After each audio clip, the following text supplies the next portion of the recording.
आपण पाहत आहात सर्वसामान्यांचा बुलंद आवाज, तुमच्या हक्काचा निडर सम्राट.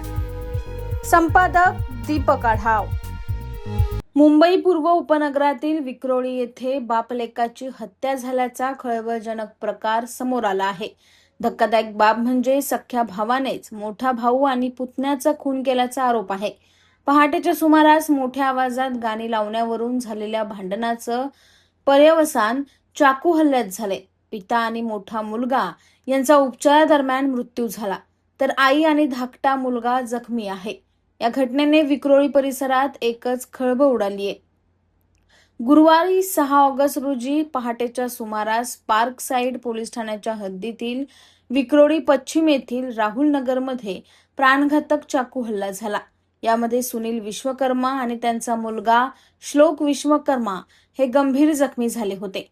मात्र राजावाडी रुग्णालयात उपचारादरम्यान त्यांचा मृत्यू झाला. सुनील यांच्या पत्नी अंजू विश्वकर्मा आणि धाकटा मुलगा विवान विश्वकर्मा हे सुद्धा चाकू हल्ल्यात जखमी झाले असून त्यांच्यावर उपचार सुरू आहेत.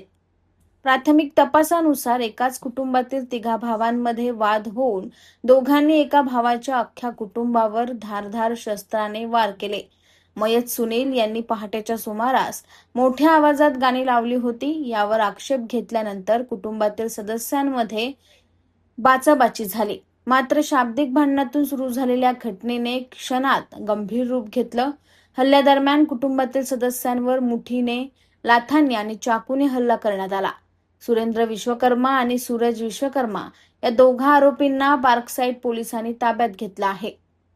घटनास्थळ सुरक्षित करण्यात आले असून न्यायवैद्यक तपासणी सुरू आहे, तर सर्व कायदेशीर प्रक्रिया पार पडल्या जात आहेत. चालू असलेल्या तपासाचा भाग म्हणून हेतू आणि घटनाक्रम निश्चित केला जातोय.